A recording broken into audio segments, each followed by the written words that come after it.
आप सभी मीठे मीठे आत्मिक स्नेही भाइयों को ओम शांति। 5 मार्च 2023 के ईश्वरीय महावाक्य हैं। आज के साकार मुरली का सार मीठे मीठे प्यारे प्यारे रूहानी बाप ने हम मीठे मीठे मास्टर रूहानी बच्चों से कहा, मीठे बच्चे, तुम्हें शरीर सहित सब चीजों से ममत्व निकालना है। जब तुम आत्मा पावन कर्मातीत बन जाएंगी तब घर में जा सकेंगी। प्रश्न है मुरली का, आत्मा को किस बात से बहुत डर लगता है और वह डर क्यों? आत्मा को डर क्यों लगता है बहुत ज्यादा, किस बात से और क्यों? उत्तर में बाबा ने कहा, आत्मा को शरीर छोड़ने से बहुत डर लगता है क्योंकि उसका शरीर में ममत्व हो गया है।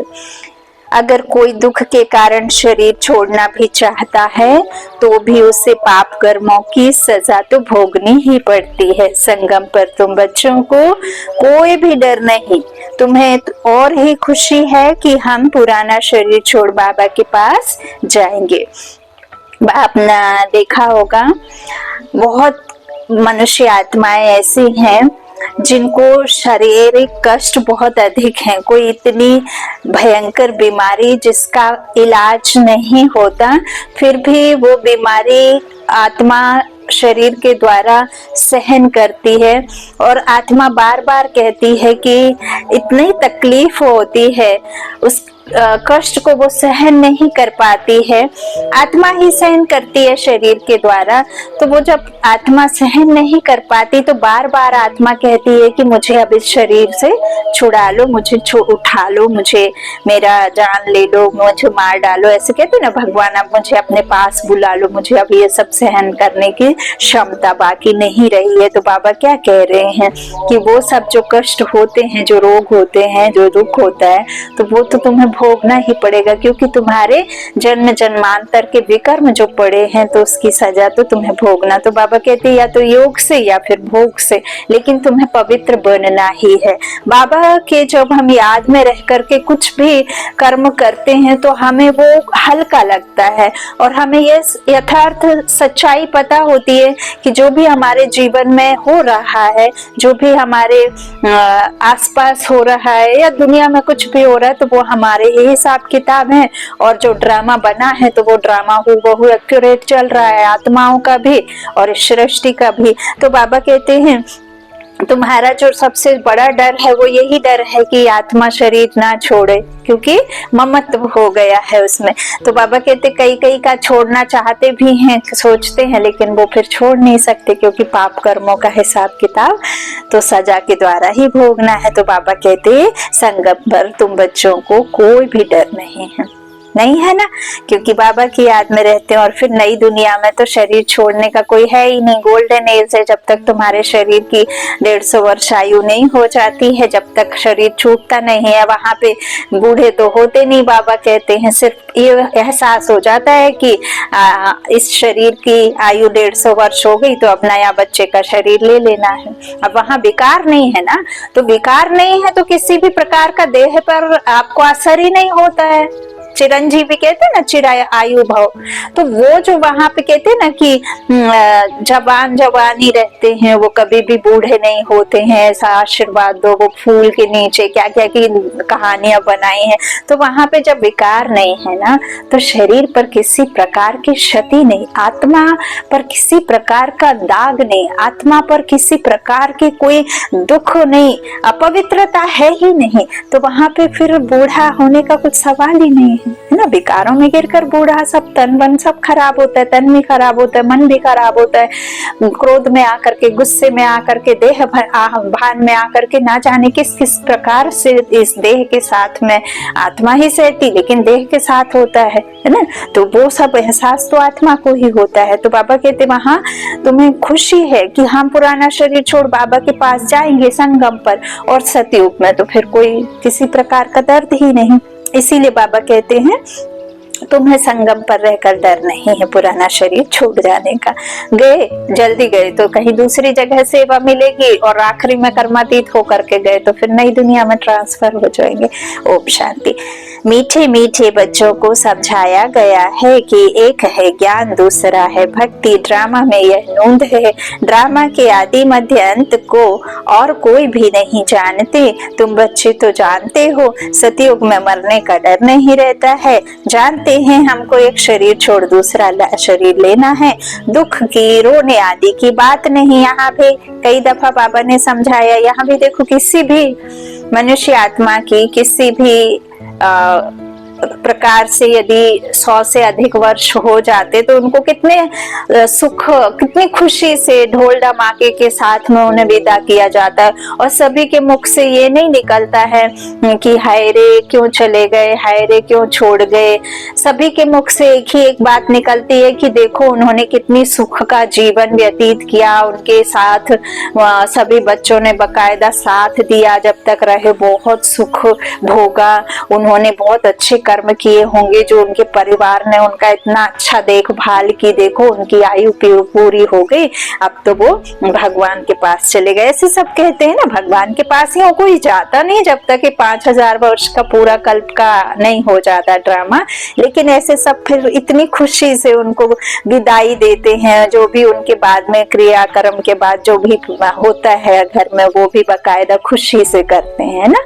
तो यही है, अब वहां पे 150 वर्ष होती है तो फिर किसी को रोने पीटने की दरकार नहीं, दुख नहीं होता, एक शरीर छोड़ दूसरा लेते हैं, ये स्मृति में रहता है। आत्मा आत्मा का ही पार्ट बजाती है, वहां कर्म अकर्म होता है, और जब कर्म विकर्म बनता है तो फिर दुख होता है। तो बाबा कहते हैं वो रात की बात है, ये दिन की बात है, तो हमको शरीर, एक शरीर छोड़ दूसरा शरीर लेना है। दुख की, रोने आदि की बात नहीं। यहाँ मरने से डर लगता है, डर रहता है, क्योंकि यहाँ पे आयु का कोई भरोसा नहीं ना, मौत का सर्टिफिकेट नहीं है ना आपके पास में लिखित में। इसीलिए परमात्मा कहते हर पल आखिरी पल समझ करके जीना है, क्योंकि यहाँ पे आयरन एज है, गोद का बच्चा गोद में, कोख का बच्चा कोख में, चलते चलते एक्सरसाइज करते बैठे बैठे लुढ़क जाता है इंसान, है ना, शरीर छूट जाता है। तो इसीलिए यहाँ डर बना रहता है। तो बाबा कहते क्योंकि फिर भी दूसरा जन्म ले दुख ही भोगना है, क्योंकि दुखी दुनिया है ना। तो तुम तो हो संगम युगी, तुम बच्चों को बाप ने समझाया है, अब वापिस चलना है कहाँ? घर। वो भगवान का घर है ना, यह कोई घर नहीं है। जहाँ भगवान और तुम बच्चे आत्माएं रहते हो उसको ही घर कहा जाता है, वहाँ यह शरीर नहीं है। बाबा कहते हैं जहाँ तुम आत्माएं रहती हो ना, वहाँ ये शरीर रूपी कपड़ा नहीं रहता है, वहाँ सिर्फ तुम आत्माएं हो, शरीर नहीं हो, अशरीरी हो। तो जैसे मनुष्य कहते हैं हम लोग भारत में रहते हैं, घर में रहते हैं, वैसे तुम कहेंगे हम लोग अर्थात हम आत्माएं वहाँ अपने घर में रहती हैं। वह है आत्माओं का घर, एक निराकारी दुनिया और एक साकारी दुनिया। साकारी दुनिया में शरीर लेकर पाठ बजाते हैं, और निराकारी दुनिया में शरीर नहीं होता है ना। अपने अपने सेक्शन में अपने अपने अनुसार सभी बैठे रहते, वहाँ कोई धर्म कर्म भाषा बोली जात कुछ भी नियम कानून कुछ भी नहीं, सुख दुख कुछ भी नहीं, सबसे परे है वो दुनिया, है ना। तो बाबा कहते हैं वहाँ तुम रहते हो, शरीर के साथ नहीं रहते। तो वह है आत्माओं का घर, यह है जीव आत्माओं का घर। जब आत्मा ये जीव आत्मा हो जाती है, कब? जब ये 5 तत्व से बना ये शरीर पहन लेती है। तो 5 तत्वों का शरीर आपको माँ के गर्भ में मिलता है। आत्मा आती है, आत्मा यहाँ रहती नहीं है, आत्मा की रहने की जगह निराकारी दुनिया है, तो वहां से आत्मा आती है ना। 5वें 6ठे महीने में माँ के गर्भ में जब आत्मा आ जाती है, शरीर पहले ही तैयार होता रहता है, जब आत्मा आ जाती है तब फिर शरीर में चुरपुर शुरू होती है ना, मूवमेंट आती है। तो देखो बाबा कितना सहज समझाते, बहुत समझ की बात है, सहज समझ है। बाबा कहते तो इस तरह सहजता से समझाते हैं। बाबा कहते हैं तो इस तरह कोई भी फिर दूसरा जन्म ले दुख ही भोगना है। तो भगवान कहते तुम तो उस घर में रहने वाले हो जहाँ से हम आते हैं, निराकारी दुनिया से। तो वह है आत्माओं का घर, ये है जीवात्माओं का घर। उसको कहा जाता है मुक्ति धाम। मनुष्य पुरुषार्थ तो करते हैं वहां जाने के लिए, हम भगवान से जाकर मिलें। भगवान से मिलने के लिए बहुत खुशी होनी चाहिए। यह जो आत्मा का शरीर है, इसमें आत्मा का बहुत मोह पड़ गया है, इसलिए थोड़ी भी बीमारी आदि होती है तो डर लगता है, कहाँ शरीर ना छूट जाए। अज्ञान काल में भी डर रहता है। इस समय जबकि संगम युग है, तुम जानते हो, अब वापस जाना है बाप के पास, तो डर की बात नहीं। बाप ने युक्ति बहुत अच्छी बताई है।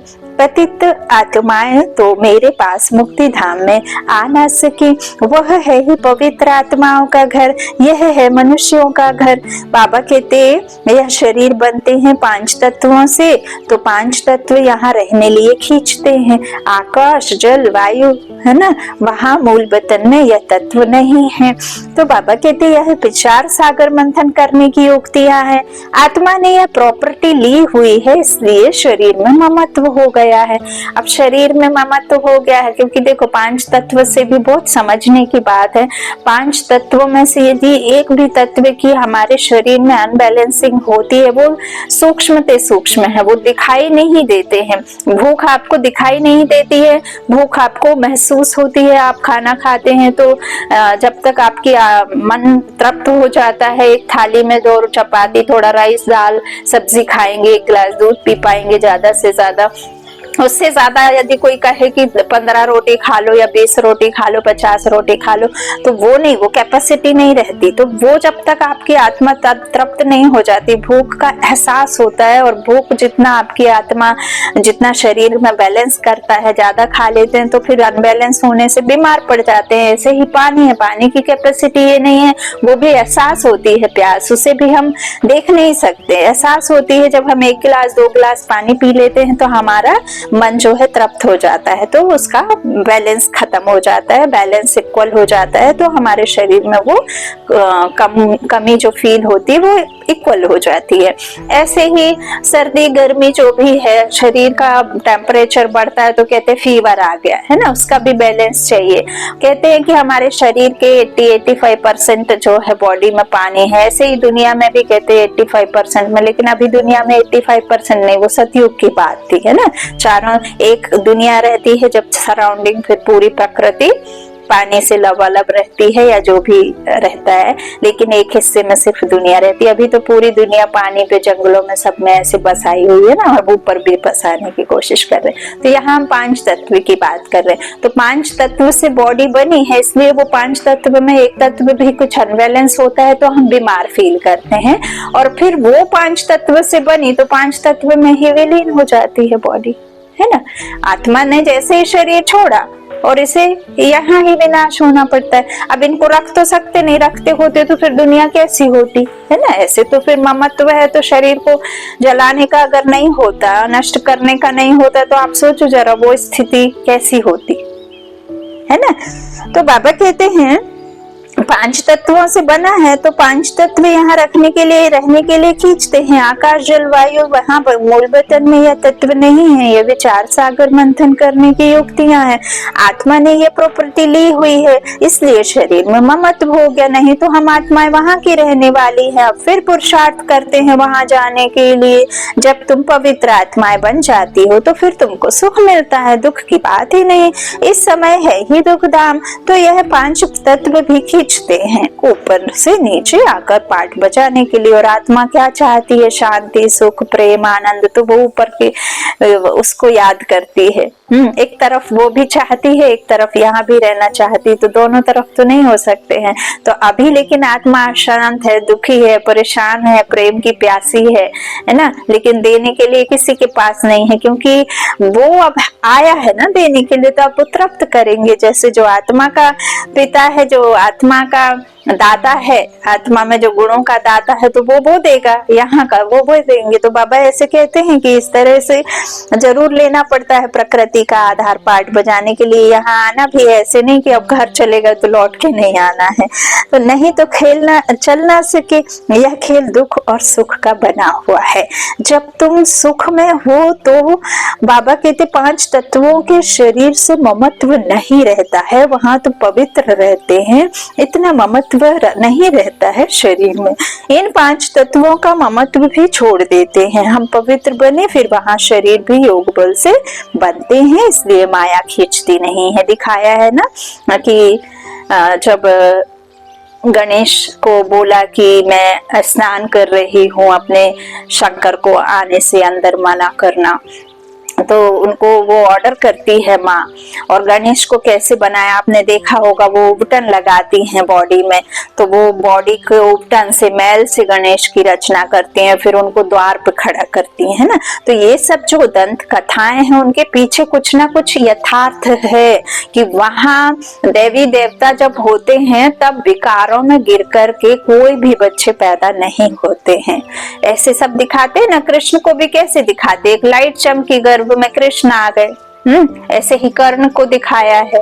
कर्ण भी कैसे कि उनको आशीर्वाद दे दिया तो आ गए, है ना। वो कुंती जो थी अनमैरिड होने के बावजूद भी उनको हो गए। तो ये सब के पीछे वही है लॉजिक कि वहां योग से ही बच्चे जन्मते हैं, लेकिन उसको इधर गलत समझा।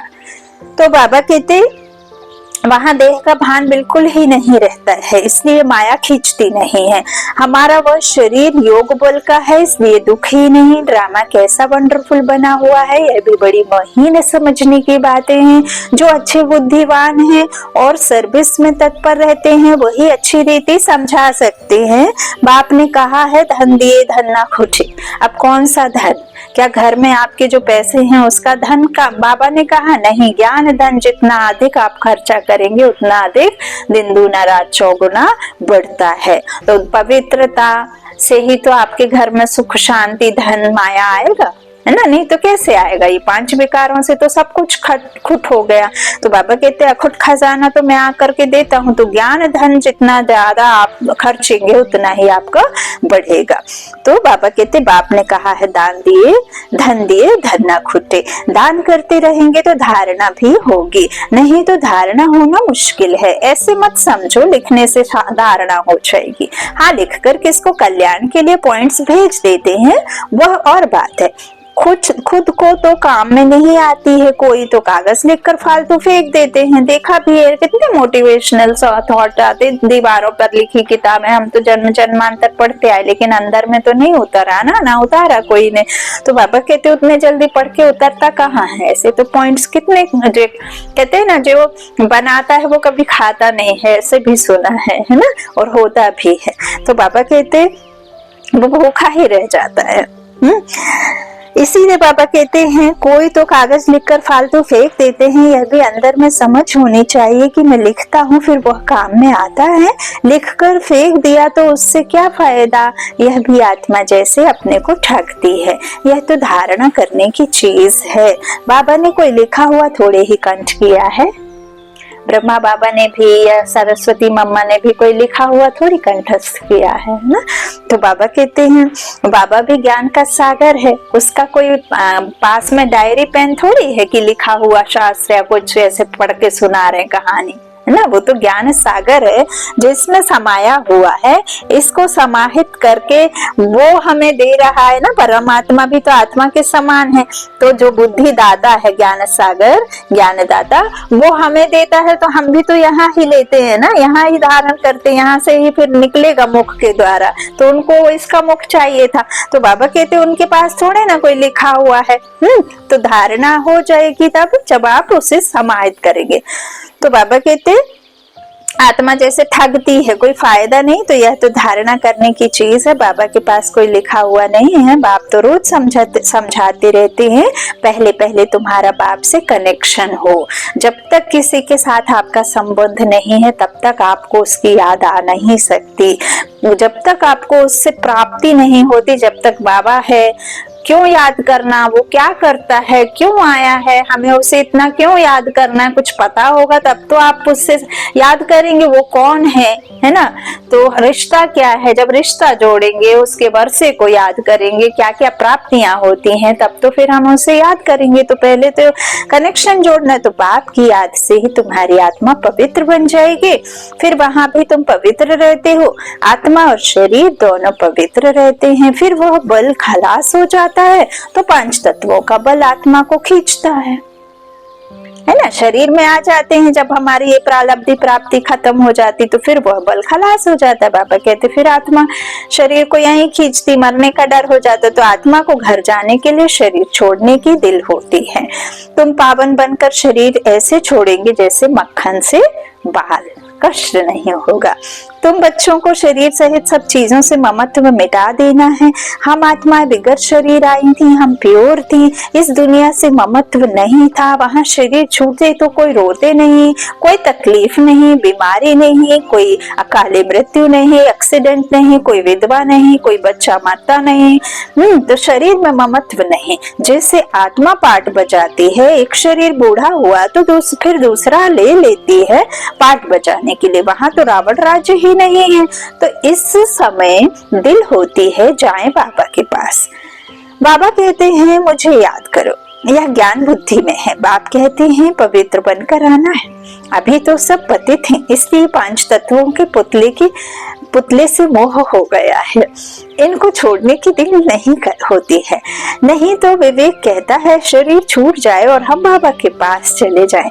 अभी पुरुषार्थ करते हो, हमको पावन बनकर बाबा के पास जाना है। बाबा ने कहा है तुम तो मेरे थे, अब फिर मुझे याद करो तो आत्मा पवित्र बन जाएगी। फिर यह शरीर धारण करने में भी कोई तकलीफ नहीं होगी। अभी शरीर में मोह है तो डॉक्टर आदि को बुलाते हैं। तुमको तो खुशी रहनी चाहिए। हम जाते हैं बाबा के पास, है ना, बीमार पड़ते तो तुरंत डॉक्टर के पास भागते ना। तो बाबा कहते हैं शरीर के मोह की वजह से तुमको तो खुशी रहनी चाहिए, हम तो जाते हैं बाबा के पास। इस शरीर से अब हमारा कनेक्शन नहीं है। यह शरीर तो पाठ बजाने के लिए मिला है। वहां तो आत्मा और शरीर दोनों ही बड़े तंदुरुस्त होते हैं, दुख का नाम नहीं रहता। तो बच्चों को कितना पुरुषार्थ करना चाहिए। अभी हम बाबा के पास जाते हैं, क्यों नहीं इस शरीर को छोड़कर जाएं? परंतु जब तक योग लगाकर पवित्र नहीं बनते हैं, कर्मातीत अवस्था नहीं बनी है, तो जा नहीं सकते। या ख्यालात अज्ञानी मनुष्यों को नहीं आ सकते। तुम बच्चों को आएंगे, अब हमको जाना है। पहले तो आत्मा में ताकत होती है, खुशी होती है, कभी डर नहीं रहता। यहाँ दुख है, इसलिए मनुष्य भक्ति आदि करते हैं, परंतु वापस जाने का रास्ता तो नहीं है, जानते नहीं हैं। जाने का रास्ता तो एक बाप ही बताते हैं। हम बाबा के पास जाएं, उसकी खुशी होती है। बाप समझाते हैं यहाँ तुम्हारा शरीर में मोह है, यह मोह निकाल दो। यह तो 5 तत्वों का शरीर है, यह सब माया ही है। इन आँखों से जो कुछ आत्मा देखती है सब माया ही माया है। झूठी माया, झूठी काया, झूठा सब संसार, क्योंकि ये रावण का संसार है। झूठी काया, शरीर झूठा, आत्मा छोड़कर कब चली जाए, शरीर कब छोड़ दे किसको नहीं है पता। और हम जो भी देखते हैं ये सुख सुविधाएं वो भी झूठी है ना, शरीर से ही जुड़े हैं सब संबंध। तो झूठी माया, झूठी काया, झूठा सब संसार, है ना। झूठ पर ही सब कुछ कहते हैं कि ये सत्य है। नमक मिसल, आटे में नमक मिसल सत्य है बाबा कहते। गीता में भी नहीं है सत्य। बाबा कहते हैं जो गीता मैं सुनाता हूँ वो सत्य ज्ञान है। बाबा कहते हैं इस तरह से जो भी हम देखते हैं ना तो सब माया ही माया है। यहाँ हर चीज में दुख है। कितना गंध है स्वर्ग में, तो शरीर भी फर्स्ट क्लास, महल भी फर्स्ट क्लास मिलेंगे। दुख की बात ही नहीं, कैसा बना हुआ खेल है। यह तो चिंतन में आना चाहिए ना। बाप कहते हैं और कुछ नहीं समझते हो, अच्छा बोलो, बाप को याद करो तो विकर्म विनाश हो जाएंगे, स्वर्ग में चले जाएंगे। हम तो आत्मा है, यह शरीर रूपी दुम बाद में मिला है, इनमें हम क्यों फंसे हैं। बाप समझाते हैं इसको रावण राज्य कहा जाता है। रावण राज्य में दुख ही दुख है, सतयुग में दुख की बात नहीं। अब बाबा की याद से हम शक्ति लेते हैं क्योंकि कमजोर बन गए हैं। देह अभिमान है सबसे कमजोर बनाने वाला। तो बाप समझाते हैं यह ड्रामा बना हुआ है, यह बंद नहीं हो सकता है। मोक्ष आदि की बात ही नहीं है, क्योंकि भगवान को जब मोक्ष नहीं, भगवान को अपना कर्तव्य इनके तन में आकर करना पड़ा, तो फिर शरीर आत्माओं का तो कोई है ही नहीं। तो बाबा कहते हैं मोक्ष की बात नहीं है, तो बना बनाया ड्रामा है, इससे भी है चिंता ताकि कीजिए। कहते भी है ना कि चिंता ताकि कीजिए। तो जो पास्ट हो गया वह फिर होना ही है, चिंता की बात ही नहीं। पास्ट भूत कहते हैं ना, जब आप पास्ट को सोचते हैं ना तो वो प्रेत बन करके आपके पीछे चलता है ना। वो प्रेजेंट में आप हैं, प्रेजेंट को जीते नहीं, फ्यूचर के लिए आप चिंतित रहते हो। फ्यूचर का हमें इस पल का, इस क्षण के बाद अगले क्षण का नहीं पता, तो हम फ्यूचर का चिंतन करके करें भी क्या, है ना। चिंता वो करे जिसे पता है, हम करके करेंगे क्या। तो बाबा कहते हैं पास्ट जो हुआ वो फिर होना ही है, चिंता की बात नहीं। सतयुग में खराब कुछ होता नहीं, यहाँ चिंता लगी है। बाप कहते हैं यह तो ड्रामा है। बाप ने रास्ता तो बताया ही है, ऐसे तुम मेरे पास पहुंच जाएंगे, मक्खन से बाल निकल जाएगा। सिर्फ तुम मुझे याद करो तो आत्मा पवित्र हो जाए, पावन बनने की और कोई युक्ति नहीं। अभी तुम समझते हो हम रावण राज्य में बैठे हैं, वह है ईश्वरीय राज्य। ईश्वरीय राज्य और आसुरी राज्य का खेल है। ईश्वर कैसे आकर स्थापना करते हैं यह किसको पता नहीं है। लोगों ने इकट्ठा कर दिया है, मनुष्यों ने जो आया जहां आया उसे ला करके खड़ा कर दिया। भगवान को, देवी देवताओं को, राक्षसों को, कृष्ण की दुनिया को, राम की दुनिया को, सबको मिला दिया। तो बाबा कहते जब राम की दुनिया है तब रावण की दुनिया नहीं, और जब रावण की दुनिया है तब राम की दुनिया नहीं। लेकिन संगम पर राम आकर के राम की दुनिया की स्थापना यही कलयुग में ही करते हैं। लेकिन फिर वो छोटी सी अलग एक दुनिया होती है, वहां देवी देवताओं की रचना रचाता है ना। तो बाबा कहते ईश्वर कैसे आकर स्थापना करते हैं यह किसको पता नहीं है। बाप को ही ज्ञान का सागर कहा जाता है, वही आकर सब समझाते हैं। अभी तुम सारा ज्ञान समझ रहे हो, फिर यह सारा ज्ञान भूल जाएगा। ज्ञान देवी देवताओं के साथ मैं नहीं भेजूंगा। ज्ञान की चाबी मैं किसी और को दे नहीं सकता। जिस पढ़ाई से हम यह पद पाते हैं यह सब भूल जाता है। स्वर्ग में गए और यह नॉलेज गुम हो जाती है। भगवान ने डबल से ताज कैसे बनाया वह कुछ भी नहीं जानते। देवी देवताओं के पास ये ज्ञान नहीं रहता। यह भी नहीं जानता था तो दूसरे शास्त्र आदि पढ़ने वाला क्या जाने। जो खुद लक्ष्मी नारायण बनने के लिए पढ़ाई पढ़ रहे हैं उनको नहीं पता तो दूसरों को क्या पता होगा, है ना। तो बाबा कहते इसको ही नहीं पता, शास्त्र आदि पढ़ने वाला क्या जाने, उनको टच भी नहीं होगा। तुम आकर सुनते हो तो तुमको झट टच हो जाता है। होता है ऐसा है, सारा गुप्त। बाप सुनाते हैं, देखने में आता है क्या। हा? तुम भी बाबा को याद करते हो तो चिल्ला चिल्ला के करते हो ना कि बाबा बाबा बाबा, ऐसे करते हो क्या? नहीं ना, गुप्त है ना याद। तो बाबा कहते हैं मैं भी आता हूँ तो क्या हल्ला थोड़ी मचता है। तो देखा है क्या, समझते हैं आत्मा है। दिव्य दृष्टि से देखा जा सकता है कि परमात्मा कैसे, हम आत्मा कैसे। तो बाबा कहते हैं इस तरह दिव्य दृष्टि, ज्ञान चक्षु, है ना, मन का तीसरा नेत्र, मन बुद्धि संस्कार बाबा ने कहा आत्मा के 3। तो बाबा कहते हैं देखने से क्या समझेंगे, आत्मा तो छोटी बिंदी है, आत्माएं अनेक हैं, 10-20 का भी तुम साक्षात्कार करेंगे, एक से तो कुछ पता ना पड़े, समझ भी ना सके। बहुतों को साक्षात्कार होता है, मालूम कैसे पड़े आत्मा है या परमात्मा है, फर्क का मालूम नहीं पड़ता। बैठे बैठे छोटी छोटी आत्माएं देखने में आती हैं, या थोड़ी थोड़ी ही पता पड़ता है कि आत्मा है या वह परमात्मा है। अभी तुम जानते भी हो, बाबा कहते अभी जानते हो इतनी छोटी आत्मा में ताकत कितनी है। आत्मा तो मालिक है, एक शरीर छोड़ दूसरे में प्रवेश करती है। पाठ बजाने के लिए कितनी कुदरत है। शरीर बीमार हो पड़ता है या कोई देवाला आदि निकालते हैं तो समझते हैं इससे तो शरीर ही छोड़ दें, आत्मा निकल जाएगी, दुख से छूट जाएगी। परंतु पापों का बोझा जो सिर पर है वह कैसे छूटे। तुम पुरुषार्थ ही करते हो कि आज से पाप विनाश हो जाएं। रावण के कारण बहुत पाप हुआ है, जिससे छूटने का रास्ता बाप बतलाते हैं। सिर्फ कहते हैं मुझे याद करते रहो, याद करते करते शरीर छूट जाए, तुम्हारे पाप आदि सब खत्म हो जाएंगे। याद करना भी मासी का घर नहीं है। मुझे याद करने के लिए माया तुमको बहुत हैरान करती है, घड़ी घड़ी बुला देती है। बाबा अनुभव भी सुनाते हैं, मैं बहुत कोशिश करता हूँ परंतु फिर भी माया अटक डालती है भी दोनों साथ इकट्ठे, बाप दादा इकट्ठे हैं, इकट्ठा होते भी घड़ी घड़ी भूल जाता। बड़ा कठिन है। घड़ी घड़ी यह याद पड़ा, फलाना याद पड़ा, तुम तो बहुत अच्छा पुरुषार्थ करते हो, कोई तो गपोड़े भी मारते हैं, 10-15 दिन चार्ट लिखकर छोड़ देते हैं। इसमें बहुत खबरदारी रखनी पड़ती है। समझते तो हैं जब प्योर हो जाएं, कर्मातीत अवस्था को पहुंचे तब विन करें। जीत कब होगी? जब कर्मातीत अवस्था होगी। तो यह ईश्वरीय लॉटरी है ना। बाबा को याद करना, यह है याद की डोरी, यह है याद की डोरी। बुद्धि से समझने की बात है। भल कहते हैं हम बाबा को याद करते हैं, परंतु बाबा कहता है याद करना आता ही नहीं है।